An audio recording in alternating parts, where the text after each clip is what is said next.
أعوذ بالله من الشيطان الرجيم. بسم الله الرحمن الرحيم. رب اغفر لي وهب لي ملكا لا ينبغي لأحد من بعدي إنك أنت الوهاب. فسخرنا له الريح تجري بأمره رخاء حيث أصاب والشياطين كل بناء وغواص وآخرين مقرنين في الأصفاد. هذا عطاؤنا فامنن أو أمسك بغير حساب وإن له عندنا لزلفى وحسن مآب. بسم الله الرحمن الرحيم. والصلاة والسلام على نبينا محمد وعلى آله وأصحابه وسلم تسليما كثيرا. سبحانك لا علم لنا إلا ما علمتنا إنك أنت العليم الحكيم. أستغفر الله الذي لا إله إلا هو الحي القيوم وأتوب إليه. اللهم انفعنا بما علمتنا وعلمنا ما ينفعنا وزدنا علما. بيتنا سوية هجرية باكلاني كمناني عن الديناني عن ولون فلا سهر الجمادى الأولى من هجرية سانكالو دورنا بسوية بوشينيو تاني كونونتوناي. miladi nasaraw ka jate ba fulani mugani duru san kalo tani kelena bisunye watannai mbe dawda bu masjid rajawa mbokono sanan kase bi deresuma kunu deresu damina na yoromi papier tawsir kitabu ina papier tani duru yorola al musayafati ye munye katilonke keni bamuruye ka kele la dege wal mudayaqati ani wakati mina korolendo ni mofla ye ninde antumbe tembe kola kunu anye ake siyafade musayafati oye bamurude ka entraînement keni bamuruye nuye usula umasheka salike ube mudaya hatu nu korolendo bi dresu taram yurmi a'udhu billahi minash shaitanir rajim. qala rabbi aghfir li wa hab li mulka la yanbaghi li ahadin min ba'di innaka antal wahhab. Sulaimana kon tigi ala ako ikaya fama iyado kuno anye fen tawsir ambe bunka sirita de la wa qawlu ta'ala qala rabbi aghfir li wa hab li mulka la yanbaghi li ahadin min ba'di innaka antal wahhab. Sulaimana kon tigi ala ikaya fama maghfira aghfir li mustanqu min al miqfar munye a banku fulama de do negede do ba sori kunna kele yorola abi kun sutura kabo tileni finyuma abe binye kala ofana kumbe fen fula yerala kun suturali ani bamuru dawni binye kala kulu fana kumbe nutu soro qafuru abora odela mustanqu min al miqfara akoro de kafuru fana koro de uba gfirli ikan suturan junubula junubu min nyake ala soso min nyake ikin sutura ka yafanye ikan marali dimma tumami Sulaimana ye ala deli junubu ka yafaye parce hadama de ala deli de folo junubum min be dusukun kan na be siga dusukun da tugu o ka boye folo o ko fe be nema min nyina ala fe ka nyini aye ala ya fa delala ka ka junubu ya fa o ko fe ye ala dele ko ala kam maraliti alema maralimi ne ate di mo wore ma ale ko fe na manka di mo wore ma ale ko fe innaka antal wahhabu e ala ye soni chaman tigide qala ba'duhum bon kasiri ko do ko manahu la yanbaghi li ahadin min ba'di marali dinne ma marali min manka di mo wore man ne ko fe ay la yasluhu li ahadi do ko la yanbaghi li ahadin min ba'di ay la yasluhu li ahadi an yuslubanihi ba'di pasiya do ye tawsir fula fonina tawsir fulo marali dinne ma marali min manka di mo wore man ko fe ni ye tawsir fulo tawsir fulana do ko kam marali dinne ma marali mi ni mo wore te se kaminana ni mo te se kaminana nin tawsir fula fo ko mun na fa bala parce que do ko chogode ni Sulaimana kafo wala kam marali di alema marali min manka di mo wore male ko fe ko otewa ka ala kam maradina ala kan nema koro mo wore kana sorwa ko yala wote ko yewa munu sirana onye de wulo ko kolla nyine de marali di nema marali min netta ni mo wote se ka bosina ni mo wote se ka minina kama kana min qidayati li jasadi komi anye farikolo min fo ni do ko shetane de do tara siga nola ko Sulemana ya ala deli akam marali di alema komi shetane della kale kam marali bosala choko mi kashigi akadilan ko nyogona kanake mogore kana minalla bon kasir fule ko do kama ka anna min qidayati kama kana min qidayati li jasad alladhi ulghiya ala kursiyihi komi awa farikolo tigi mi shetane min tara sigi akam masake sigilanka ka kiru tige ko Sulemana ni aye ala delu o nyogona de kana ale soro la annahu yahjuru ala man ba'dahu min an-nasi kullu nyinite kamaralim balim mo wore la le ko fe mo wore kana soro le ko kon la nyini to yede la nyine de ale ta mi nya soro ka ko nyogona kana soro mo kana kamaradim min ala yadu o yoroni walqaina la kursihi jasada bunu semi rahimahullah ya rasulan kuma na kame bunu semunu ye kuma nani fo ala alay kuma nani fo ni yorola kuma folo ko do ko jinna ko mi suru an ko munu nyake sawye ko do ko jinna de Sulemana kam masaya ben bolona nege mina ko jinna setane do yo da tegela aya odo ategela atara sigi Sulemana kadilanga ka ke kiri tegelay ako ni nye folo ko fulana anna allaha sallata shaytani duna akhjil qatimi do ko ayi ko alay shaytane bila jinna tara siga ka sigilanka me ka soro bolona nege kote ama bolona nege minade me shaytane do della kata sigi jinna do tella kata siga ka sigi yoro la ka kiru tuge ka soro bolona nege kote ninte fulana wa sabana anna li jasara huwa shiqqul walad ako sabana ko jasare nya munye hada maden tilance demme arisana na ka demme kofo sabana ko do ko odedo nani na yani biha Sulaiman nafsahu nani na ko ay jasare nya Sulaimana yerede ko ay Sulaimana yerede kera aba kam masayala de me akam masa sigilanka ko alaye hakli minala teseka fuinya na bo sigilendo doro wala yaka hakli minala asigilendo aka sigilanka doro abe komi farikolo sigilen fuleme ateseka fuinya na bo ko kera la wakati kunkuruni kono o kofe alaya kam masaya sagama muno seminu konni nani de fora me nani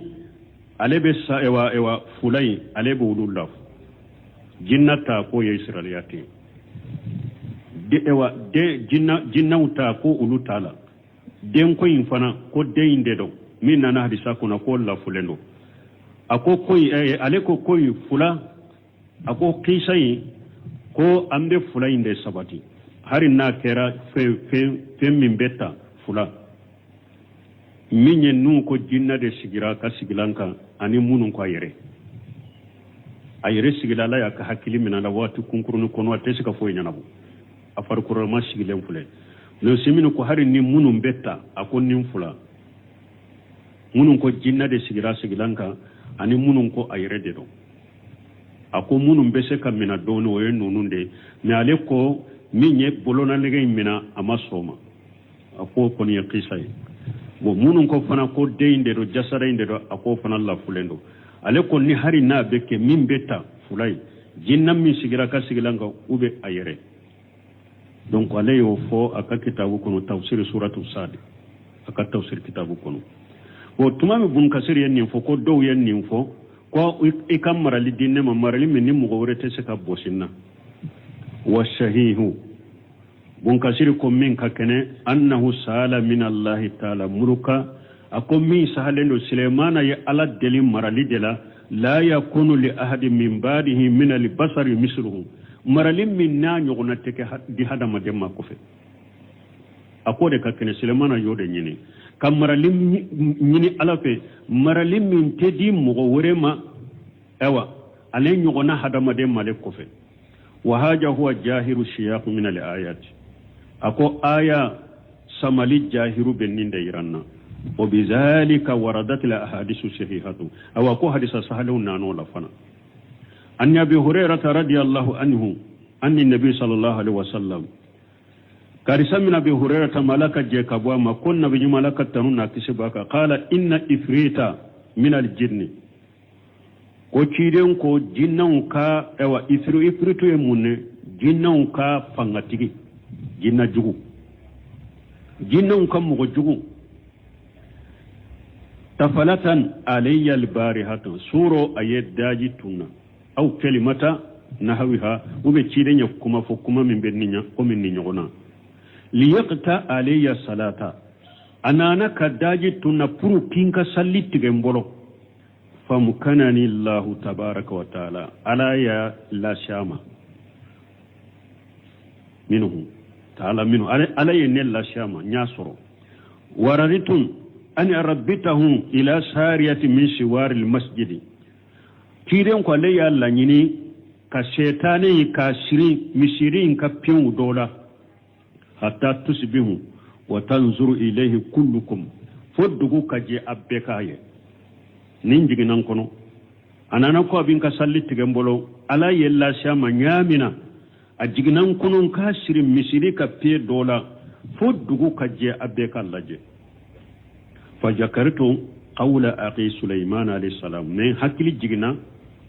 mbali make sulaiman ka kumala alaka kishibaka rabbi habli rabbi aghfir li wa habli mulka la yanbaghi li ahadin min ba'di faraddahu allah qashiya hakili jigina mbali make sulaiman ka kuma min fulani ne na ko ntige alanka junubu yafa ikam marali dinnema marali min nita di mo wore man kofe bon hakili jigina ne na ni ne shaytanin mina kasiri sisa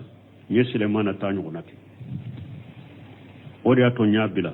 faraddahu Allah qashiya ala ye shaytanin shagi addugo yale wani abi darda hadisa wore nana abi darda bolo radiyallahu anhu alaka je kabwama qala qama rasulullah sallallahu alaihi wasallam yusalli fa sami'nahu yaqulu ko cidin mulila bake kasalli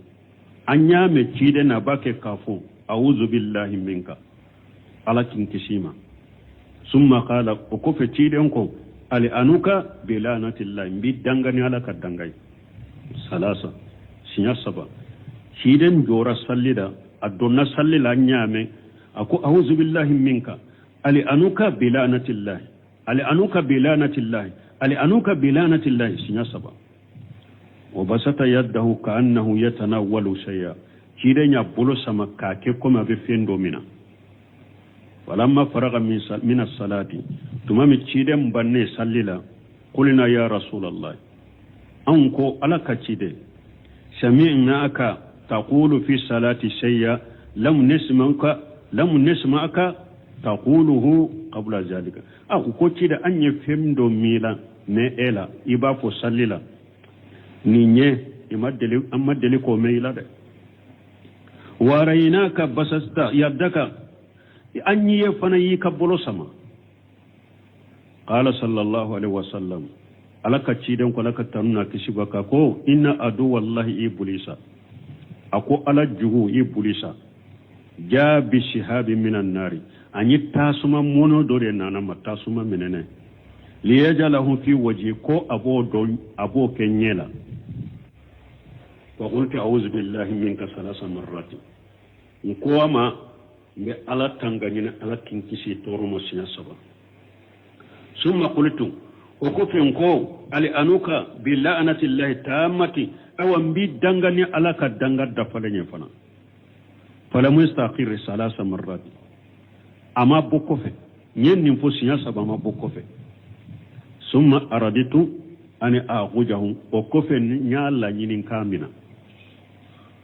wallahi kallani alai walaula dawatu akhina sulaymana nimbali make sulaymana ka ala deli tunta ye ala weli min kala ayala deli minna no tunte la asbaha mawsuqa yal abu bihi sabyanu ahli almadinati shaytane tumde duguje asirile mbolo ni madina demisenu betilo kekena mais sulaymana ye ala deli minke nusirana niye ya mirela wala ninne shaytane mina kasiri Sulemana yemmin fo ko ala kana marali di ale male kofe bonye Sulemana marali nyona ke odi ato nya toy sino ni ote setane sirlen tumbe simbolo ni dugo jela madina demsenu betilun ke kenay wa abdullah ibn amri radiyallahu anhuma karisa min abdullah ibn amri ala ka je kabu fula bema samaitu rasulullah sallallahu alaihi wasallam yaqulu aqwale ya mechide machide mbafo ala ka tanuna kishibaka inna sulaymana alayhi salam ko sulaymana alaka kisibaka sallallahu ta'ala salasa ko sulaymana ya ala delifen sabala fatahu sanatayn wa nahnu narju an takuna lana salisatu ala sulaymana ya ala delifen sabala ala ya fula indi sulaymana ma sabanna me ya ala delala ambe ala delu okake an fanaye sulaymana kofi salahu hukman yusadifu hukmahu fatahu iyahu Sulemana yala deli ko alaka kiri tige chogodi alema ni aleye kiri min tige nabe be alaka kiri ma ala yoke Sulemana ayo di Sulemana ma wasalahu mulka la yanbaghi li ahadin min ba'dihi fatahu iyahu Sulemana ala deli ko alaka maralidi alema maralim min te di ale nyogona hada madem ma kofe ala yo di Sulemana ma wasalahu ayyuma rajul kharaja min baytihi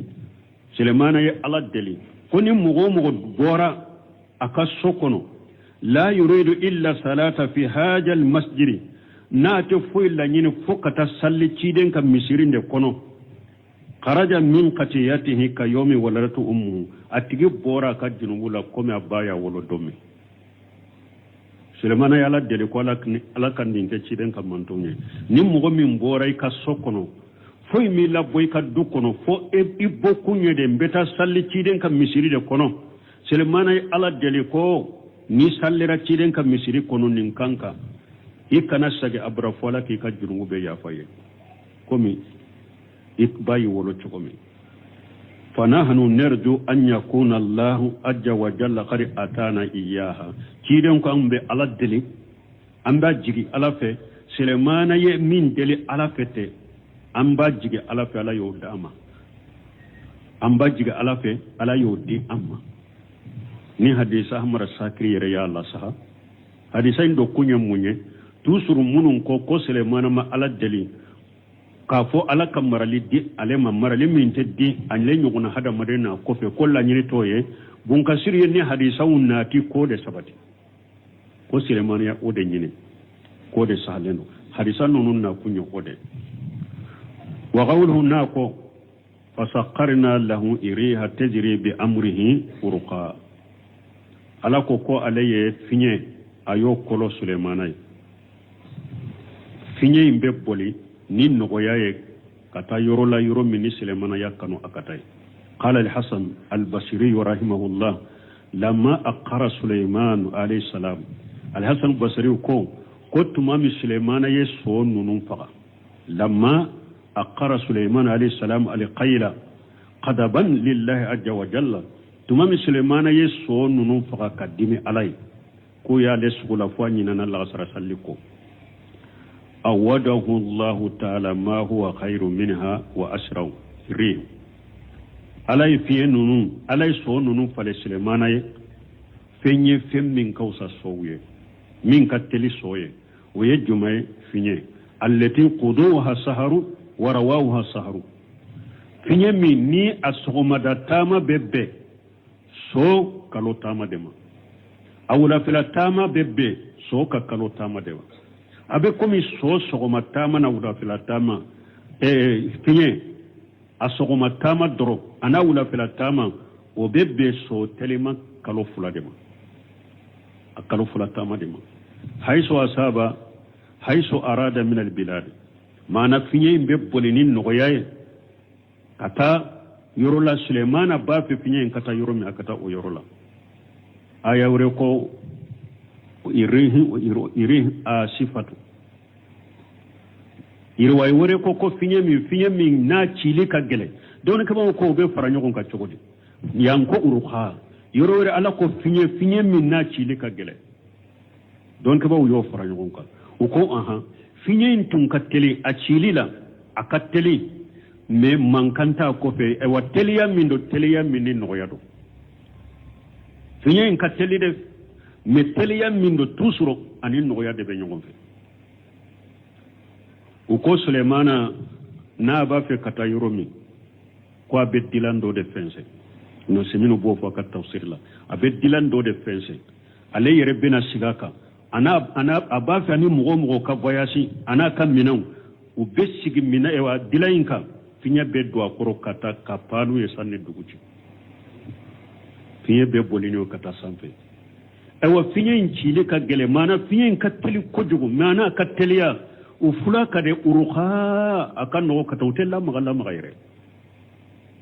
utella ma utado yere fana ko fembe ka panuye tele manku sabati lendo abetani no ya kateli de na betani no ya la magani giringiri utella magalla maga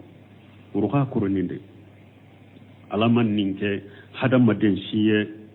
sulemana ni sulemanate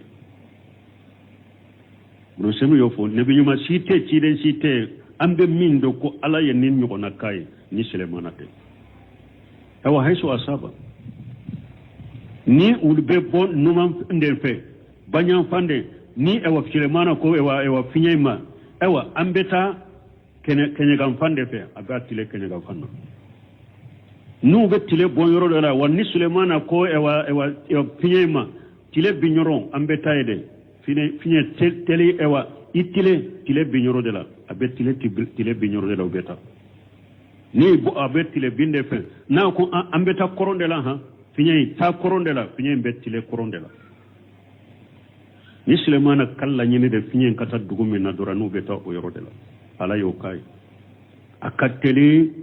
la magala tala fana betani nogoyade wasayatina kulla bannai wa qawas alay shaytanu fana kolo sulemanay shaytanu muna dowbe ulube so bawde jo sulemanay shaytanu dobe fana ulube do baji jukoro de loloyni marjana nono baji jukoro nafolo nono katota kanodi sulemanama ay minhum man huwa مستعمل في الأبنية الهائلة من محاريب وتماثيل وجفان كالجواب وقدور الراشيات لا غير ذلك من الأعمال الساقات التي لا يقدر عليها البصر معنى الشيطان سليمان الشيطان بابلو من هو مستعمل في الأبنية الهائلة من بكوكو باو ولوبو سليمان من المحاريب kogo jambau wata masila ani muni mabau o yasoro daga lendo luka sariala o jifana kal jawabi ani mina munu mina bamunu be komi dinga dugo kolo o kodori rasiyati ube ewa daga ufana dila sulemana daga munu nye daga belebele bawye ulu silembe yoro me goto ende mote se kuta daga belebele baw parce que ka jamatun kacha ila khayri zalika min al amali shaqati katan nunu na nyugona ma bara gele maunda bara munu allati la yaqdiru alayha al basaru bara munu ni hada mo de tesula alay shaytanu de kolo sulemana nugo bara sugu kay wa ta'ifatu jamakul warbe shaytani jamakul warbe qawasu fil bihar qawasuna fil bihari ulube do baji jukoro jiju korode yastakhrijuna ma fiha min al-alali min al-alali wal jawahir wal asya'i nafisati allati la tujadu illa fiha shaytanu do fana be ulube do baji jukorode kata lulungu bo ani jawahirun ani fenyana mo femmunun kanyi munun te soro ni baji kononate fen valerina munun te soro dugukolo ko kanaka fo lube soro baji jukorode shaytanu jamakulu do fana be ulu ka bara yode do ka do baji jukoro kata baji jukoro feunta na folo manyana ma munun be baji jukoro katota ko di sulemanam wa akharina muqranina fil asfal me shaytanu waru be ulu sirilendo ni naga jorogowe ay mawsuquna fil aqlaq usirilende no jologowla wal akbal naga joro kabolu ye munye ube sheni mindo tegelate ha muli ha muleti daga jowlen muleti mimman qad tamarrada wa asa Sulemana bo ke shaytane jumana munun kanna gelaya nu ye shaytan Sulemana soso wa mutana min al-amali wa aba munun banna kubba barala Sulemana be wulude don no jolo wala kusiri aw khadi asa fi sanaihi wa tada ube nimmi ayaka bara min dira mama cegunyo ayadara Sulemana be wulu siri usemenu bafo ya nimbe Sulemana ka fanga iranna ka fo masake min do fanga tumbala nimmi banna bolo ube minye ala soso ube akam mara kono niye mo wore tonyo abese kimina kila jaba awa ko fama fana ninde de fo fama kakere fanga bala kanna gele munun ba ka jamala bambanti munun ba ka jamala yadanti munun ba ka jamala tonyali kala munun ba ka jamala fama kake abese kanunu mina kunyangi meni fama etese ka ika jama en minya dara minye sirabila min kera tonyali kala etese ko nyangi otese ko mina ko la jaba ko nyangi fama ya odi ato wakati bedde tu flow ntumba foya nko fo fama kakede jamana population kake ubesira fama ni odi to ko fama foika population ni jama kake ubesiri de ninde to ko marali kala ninde to ko fama me ni fama kera edi besira population ni fama tunya jamana ntumbo choko de law fama utemena jamana nkono lude tumbesira population nu yedde so min ta kon nin kake jamakulu dona bo kutuba una boka ana yere nyini na yedde so ta ko be min ke jamakulu dona fo ambe bo kutuba una kaka ana yere nyini o fama ya jamana be jola fu jamana kake fama kake fanga bila ikam mara kono ni min kera yadante min yisra bila min yetonyal kelai ibese kan nyangili min kala kala Bro semenu bo fo aka tawsiri faydawla awa ni Sulemana ka qisani Dawda ka qisa min fulani nye Abdurrahman Sadi ka tawsiri la mim akadiye tata tiri mugani dura ba bonin qisa fulala tiri mugani dura Dawda ni Sulemana ka qisa min fulani nye Abdurrahman Saadi tawsir Karim Rahman fi tawsir Kalamul Mannan abe kiri muga ani duru bonne yorola useminu fana be kiru bola donc fo fama ka ke fanga bila ibe se ka bambantu ni tiali kala ube se kumina kunyangi ujanga kata Sulemana fuledo hari setani mi na ya dara buri be bina mogo do kanyangili e kaso dode mogo kanyangili do kanyangili ku bugode do kanyangili de kan na fulede dauka do kanyangili yere be se bunu sembe ni mbefo do fana kanyangili ka kan na fulo mina la kachiya ka jani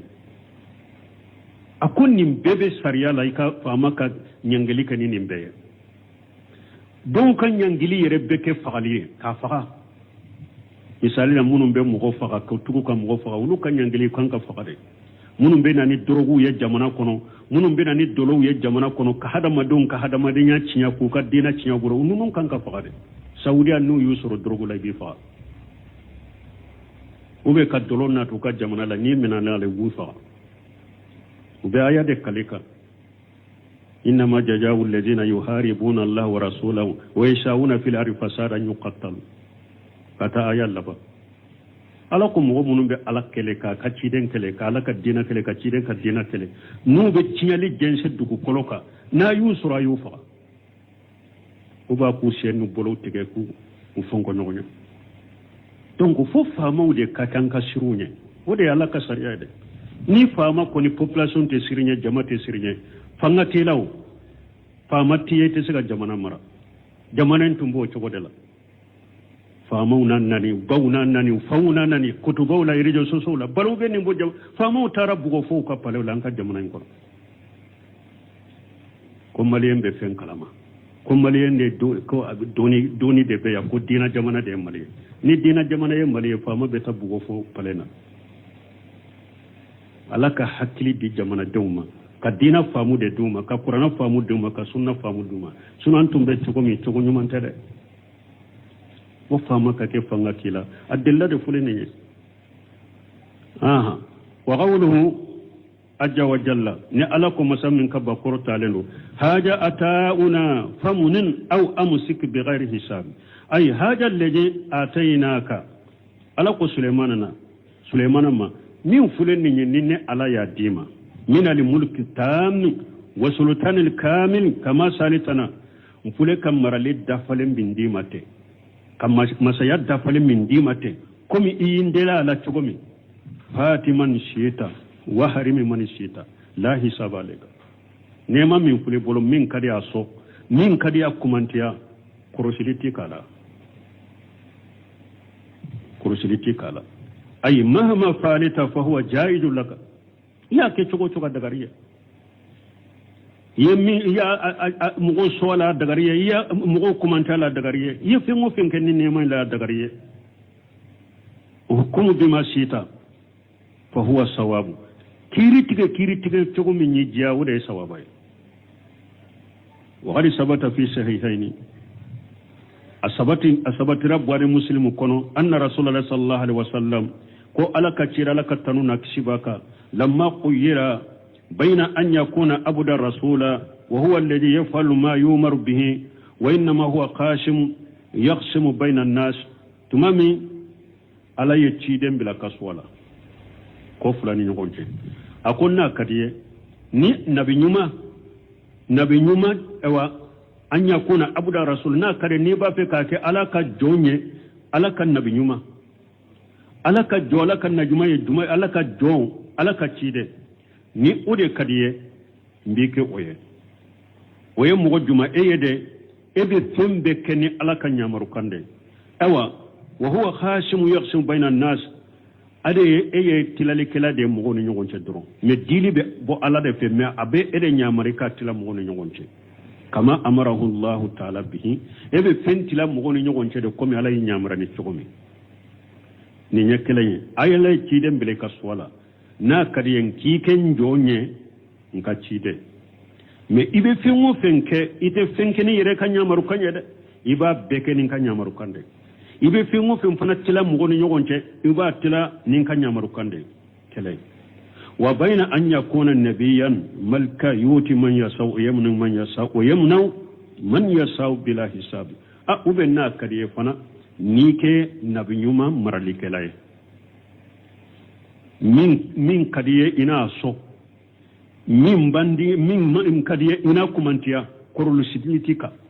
korolusitika wala junaha junubutika nin fulala ibika swala nilla hala min kadiye ni nambokiye faqtara limanjilata alula shide nye joyoro folay ayore sugantiya mais ayo sugantiya jibrila ka hakili nyini kofe ona hadisa kairwawla tumami alaye cide mila kaswala ninna ina kenka jon cide nye ibe fengo fenke ba kenin kan nyamaru kanye ibe fengo fentilani mo onu ngonche ba tilani kan nyamaru kanye nko ni ya mareka misho ina so ni nya mareka misho kana so ube ni ken nabi nyuma marali kelay ni mogo min kada ina so ni mogo min kada ina kumantia korosiliti ka jumbutika nenu fulala kelenta cidenya jibrila hakiranyini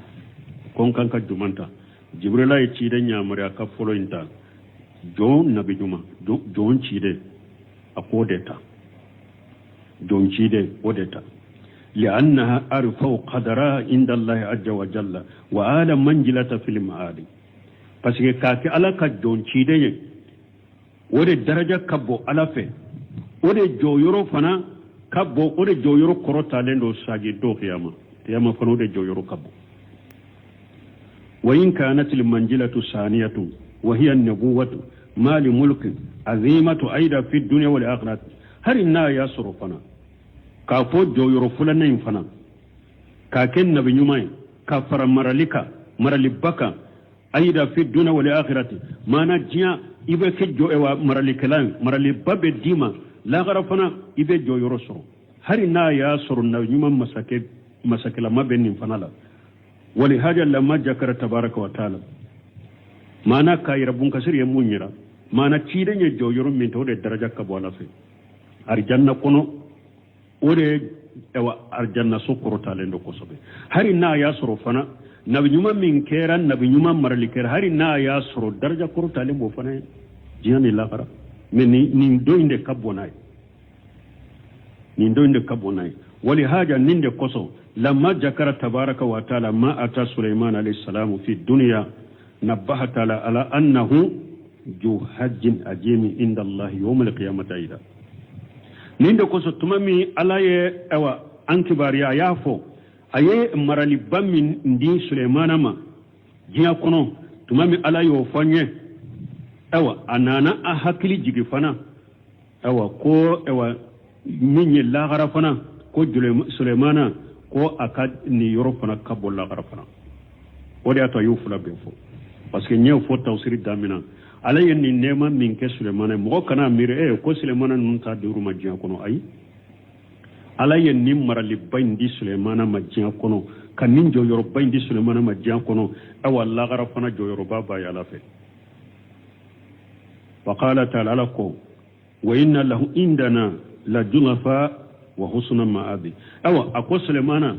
gere nyogo nyade be Sulemana ye ne alafe Sulemana kasuru ne ala la qiyama awa sagiro nyuman de be Suleimana ne alafe ay fi dar wal akhirati mana jiya ani laghra surnyali de be ala Suleimana alafe jani laghra sagiro nyuma de be Suleimana laghra minya arjanna واذكر عبدنا أيوب إذ نادى ربه أني مسني الشيطان بنصب وعذاب اركض برجلك هذا مغتسل بارد وشراب ووهبنا له أهله ومثلهم معهم رحمة منا وذكرى لأولي الألباب وخذ بيدك ضغثا فاضرب به ولا تحنث إلا وجدناه صابرا نعم العبد إنه أواب واذكر عبدنا أيوب إذ نادى ربه ألاكو أنك جو ayuba miri katas ika katibariya fo ika mantoye tumama ya tige ala wale ala ye dauda fo anana Suleimana ma aye Suleimana fo ama sage uzkuruka munna pasi doni ko dauda ale ni Suleimana ube ko mi kelende pasi ga dende do wodi ato Suleimana yoro ala ma fo wazkuru Suleiman amofo meya ayuba ka kibari ko wazkuru abdana ayuba parce que ayuba ni utekelenye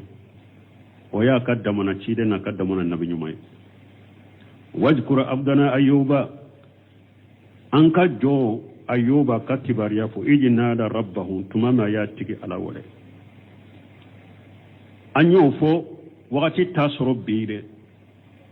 faidaw labnu simnu ya fo nunu nya yirade mogo kana miri kon nabi nyima ala kala jarabutu so ala kan nabi nyuma ala kala jarabi nabi nyuma surabe mogo nyuma be soro ewa ala besika shaytane la suka bila har nabi nyuma ni chidew shaytane besiku soro ka foye karasa ni ya do ko alebe abe cinya ka be woleli la nilla jarabinu ni fitina basura de cinya de ka na tumbe cinya kan nin tasro ay nabi nyuma yere la jarabila mo kana miri ko ala kan nabi nyuma ko la jarabitu soro mo kana miri ko mo nyuma ko la jarabita soro ay balawu basuru la jarabu basuru la jarabu no balawu tilalendo kata tila yoruma sabare nabi nyuma ci don mu'mini nyuma junubu te mununa balawu munun be wulu soro fitina munun bulu soro la jarabu munun bulu sa kunya ku daraja kuruta lahara akunye de ku daraja kurudeta ala fe minye silama junubuto la jarabu munun balawu munun bulu soro akunye de ki hakili jigi e ka tobi ani kal la jarabu ne balawu nya ki ka junubu ya faye o ye silama junubuto kafiri ala kafiri minye kafiri la jarabu munun be kafiru balaw munun be kafiru soro ulo taye la jamani janga katane jian kono fono la garatanye tilale no katani tilale masaba ala ka jonyuma unta la jarabu munun balaw ne bana munun bulu soro ni junubu tula akoro de ala yoke fu daraja korota la fere ka dore faro ka daraja la ala fere silama junubu to masiba munun ne bana munun la jarabu munun soro kunya de ki hakili jigi ka tobe ka sagi ko ani ki ka junmu ya faye kafiri balaw be kafiru soro jian kuna be janga kata u ka jian kuna foro sani la garakana ayuba ka kibariya fonjo ayuba anni massani ya shaytanu bin nusbi wa ajabi ayuba kontigi ala ayatigi ala wole akontigi ala ako shaytana yenne soro ni banaye ani la jaba de mana bana min dimile no azabi bunus wa ajabi ali alam dimi aye bana la sema ani dimi la jaba koro yebode abesaka ke shaytane aye minke ayuba la abesaka ke aye wasu de bilanin kono dro aka bana inkera ode ako shaytane ya lesoro abesaka shaytane ya wasu de kala dro bana minye mana wiye ka duskun wasu abesaka ke hishiya fana ye shaytane ye bana wala se ayuba ma bana munun ba sore farkolo ni bana munun be ye no bangalendo abesaka ko fana ye akoni ya foko ala ya ewa aya tige ala wala ko shaytane ya le soro la tige bor ala de fede me bana munun ye ayuba soro ayusa ge kata shaytane de ma adu adabu kata alama sino bana nyire la tige be bo ala de fe na madamdi kata alama adabu kele afulanna bana illa tige be bo ala de fe me shaytane de ya sababu ori ato ya sagi kata shaytane ma al sababu mubashara wa ya shaytane de sino la tige be bo ala de fe wuro kodo birejileka tumame ayuba ya ka koira ala la te ala ko ayuba ma ishenke ka dugu kolonta ka dugu kolo gosi ishenke ka dugu kolo gosi ayuba ya shenke ka dugu kolo gosi jibora haja muqtasalu baridu wasarab tumame jibora ala ko ayuba ma ako min ji min fulen nye ikwala ji sumando ikami fana ka caya hada maden fana ni ji bora dugu jukoro ka poi ka bo dugu jukoro akacha iba sura ka kalare men ni nyala ka hikima na alaka alaka sheba ya dede ni ji bora dugu jukoro sumale sino ni ji poira ka bo dugu jukoro kacha akala ma de bebo asumalente men ni ji sumalende bora ni nyaira inna allaha la kulli shay'in qadir ji sumalende bora jisuma min bora te ni ayuba ya shenke kadugu kolon gosite jisuma bora ako jin ko adola ika domi ayuba ya ko jindola aye jindomi bana min tumbala kenera donc wa kon minini ko li hikma munye mini aye jimmi bana min tumbe konola jimmi ta yo furake aye ko li min ke bana min tumbe kenema ko li fana yo furake ayuba kenera aw balmo ni nyede fe saba dugu ko wa gosili saba de kera ni ji boronu yo dola kene de fulani gosili saba ulu kera ji boronu ye u dole fulani ne ayuba ka shenke ka dugu ko gosi ji bora musa ka bereke ka kabakuru gosi ji bora jibril ka kaman fulake ka dugu ko gosi jamu ji bora gosili munun kera ka jibo saba de dole fulani ne wa habuna lahu ahlahu ala ko alay ayuba ka dembaya bedama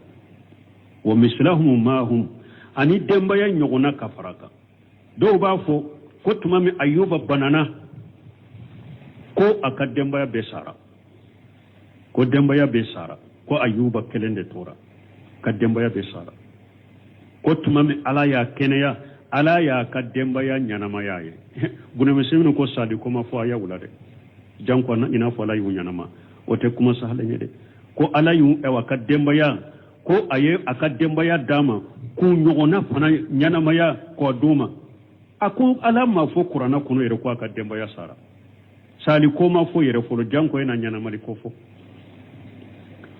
ako mi sahalendo ayuba tumami banana hada madembe seke ni banana ik sera la hala dora ika bana sera degere dora ika dembaya bebe seka mabula ka bolinye ka mabula kata kito bese kate tumame ayuba banana demba ya charla utara kato uma bohalara bo tumame akene yara aka demba ya sagira kana ni ala ko mislahum ma hum akam muso ala ya kam muso nyaaye kam muso ke wolele kere o ko fa ka denkoron wolo kufra demba ya nyugo nasorola demba ya sagira kana ala ya kam muso yin fana dilaye kam muso nyaaye kake ewa muso ye mimbe jigi o kofe aye dewun chama jigi ka demba ya ewa nyugona wolo ka fara demba ya o mislahum ma hum koroninde arahmatan minna ni nyenne ma den ka bonne ala fi ni nyake ayuba ni nyenne ala kan nema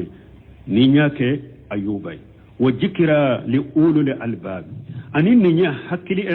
ewa tasiye ani miriye hakili makelenkele nya fo chomi an ka wakati topo wa jikra li ulul albab do seminu yo ko do fo ko munum be ke hak ewa tasini miriye hakili mawye ni ala ye fo der sura iran wa khudh bi yadika diqsa ala ko ayuba ma ewa busaw faranyugonka komi ewa furana hada madumbe furana faranyogonka kasiri chogomi